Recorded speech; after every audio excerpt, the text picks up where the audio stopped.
Hey friends, so welcome to our first episode of Restoring Our Victorian Home. We're going to walk you guys through each step of this process with us. And today we're going to start the real work. We get a lot of questions both here and on our Instagram channel about how do you even know where to begin? How do you even know where to start on a project this large? And we always tell everybody, make sure your home is structurally sound before you get started on anything else. And the room I'm standing in is not structurally sound. You see that hole right over there? That's where last week my leg went through the hole when I was in here sweeping. There was a mattress that was laying in here for probably 60 years. Dry rot had happened under that mattress. We took the mattress out. I came in to sweep and my leg went through that hole. So the first thing we've got to do is get this room structurally sound. But the good part about that is that this is the only room in the house that's really going to undergo some major changes. Now, when we're doing a restoration, rehabilitation, preservation, our goal is to keep the footprint of the house pure. We don't like to move walls. We don't like to move doorways. That way, in the future, if somebody else wants to come in and return it back to its absolutely original state, they don't have to guess. This room, which is a very, very large room and one of 5 parlors on the main level right now, is actually going to turn into the main bathroom, a closet, and a powder room. But we're going to accomplish that by putting up walls inside the original space using the original doorways and creating 3 spaces that could eventually be turned back into 1 should somebody choose to. So we're going to get started today. Our first order of business, we try to do everything very meticulously so we know things we put out that are going to go back in, we know exactly where they go. The best piece of advice we can give you when you're going to DIY a project like this is to go slowly and with a lot of intention, because that's going to save you a lot of frustration on the other side. So what are we going to start with today? We're going to take out this rotted flooring. Almost all of this floor has some level of dry rot and it's just absolutely not safe to deal with. Not only that, we're going to be putting 2 cast iron bathtubs in this space. This space was not designed to hold a 300-pound cast iron tub with a 200-pound person in it and 100 pounds of water. So we're going to be reinforcing these floors to make sure that they can hold the weight and stabilize. And then we'll be putting down plywood subfloor. Now we're not going to secure it in permanently because we do have plumbing that we'll need to put in, but at least we'll have a nice, safe, solid floor that we can walk on to do more of the work in this room without anybody falling through the floor and busting a knee. Since this room is going to become 2 wet spaces, we're going to be putting tile down. So what that's going to require is 3/4 inch plywood as a subfloor, then Durarock, then our tile. So by the time we get done in this space, we're going to have an incredibly stable, solid floor. So watch us work. Here we go. I'm going to warn you, it's June, the middle of June in Arkansas. The humidity truly is about 90% today. Kevin and I are already dripping sweat. It's not going to be pretty, but you're going to enjoy it.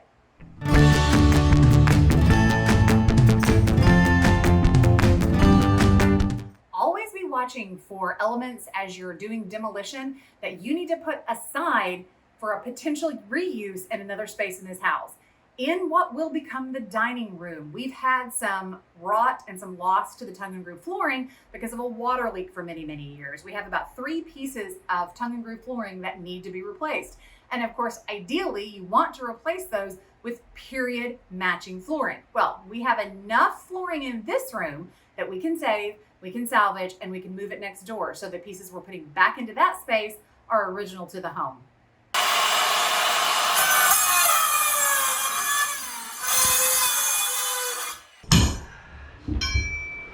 Hang on, I'm a-coming.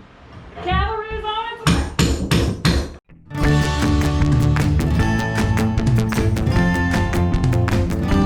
We thought we'd take this opportunity, since we've got this floor opened up, to talk about foundations a little bit with you guys. I know that's a major concern. We're looking at an older house like this. You know, is it going to be rotten? Is it going to be termite eaten? And if it is, then should I just burn it down? No, it can definitely be fixed. A lot of times you can fix it yourself. So here's what you really need to know about foundations. Foundations for a house of this period are typically going to be pier and beam. And the piers are typically going to be made of brick. They could be stone, but most of the houses are going to be a brick pier, which holds the weight of all the house. You have a seal beam, which runs the perimeter of the house and through your load-bearing walls. That's holding up most of the weight of the house. Then you have your joists. And that's where we found the problem today. The three problems that you can have, you're typically going to find, are going to be termites, it's going to be rot from water exposure, and it could be dry rot. Dry rot is what we've got here. It's kind of an orange dust. Dry rot is actually a fungus, and so you do need to mitigate it. The first thing you're going to want to do is get rid of all the dry rot that you possibly can, then come back with a wood hardener product. We use a product from Abitron that is a great product. We've used it several times. What a lot of people are going to do with a situation like this is they're going to sister a board in. Now in this case, they've come in with a 2x4, which is not nearly what it's going to take to support the weight of this house. These are 2x12 beams. You're going to need to put another 2x12 here and sister that in, run a bolt through that to secure those together. And the two together will give you the strength you need to hold and support that room. Sometimes the whole beam is bad and you can run a new joist through there and hang that on both sides of the seal and you're going to be great. Of course, the way we found out that there was dry rot here was Laine actually fell through the floor, so it was pretty obvious.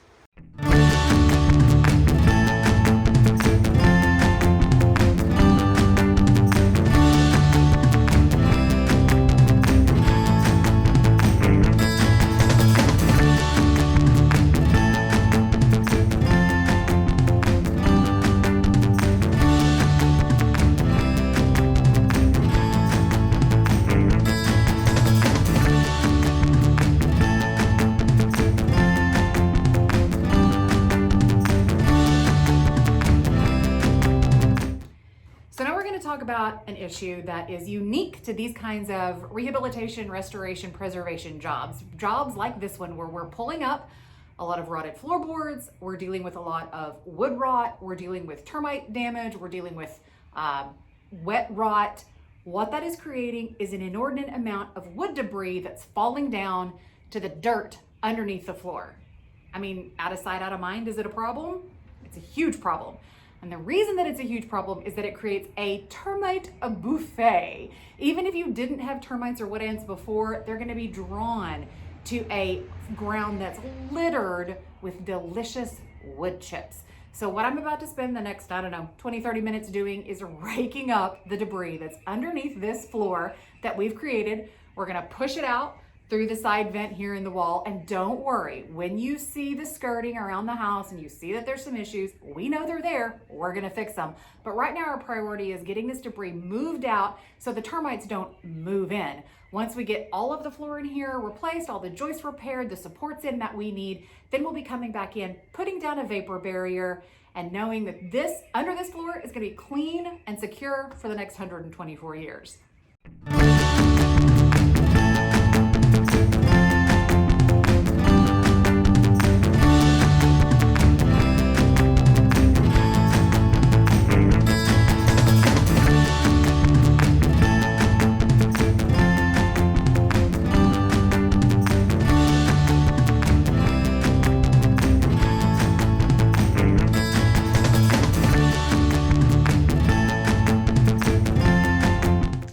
Great example of what not to do. So this is where they've sistered in a 2x4 to try to reinforce this joist that's got wood rot. That's not enough support to begin with. You should never use a 2x4. But second of all, they didn't even extend their sistering past where the rot is occurring. So you're not actually getting any extra support from this 2x4 in the first place. Okay, friends, we've decided to call it a weekend. I think it's really important for everybody to understand that this is the reality of restoration. You can make schedules, you can make plans, but in these types of projects, you're always going to open up and find more than you expected. You have to be ready for that. You have to be able to monitor, adjust, adapt, and be fine with that. One of the enemies that we're fighting this weekend is that it is 95 degrees with 90% humidity, and we're not kidding. So we are really melting. So that's slowing down our progress pretty significantly. We have to take care of our health. That's the most important thing, because if we keel over, the house falls down. But we were able to get most of the flooring up. We were able to clean out underneath and assess all of the things that need to be addressed. So when we come back in a couple of weeks, we can start right in with the actual repair of these joists, the supporting underneath where these cast iron tubs are going to be.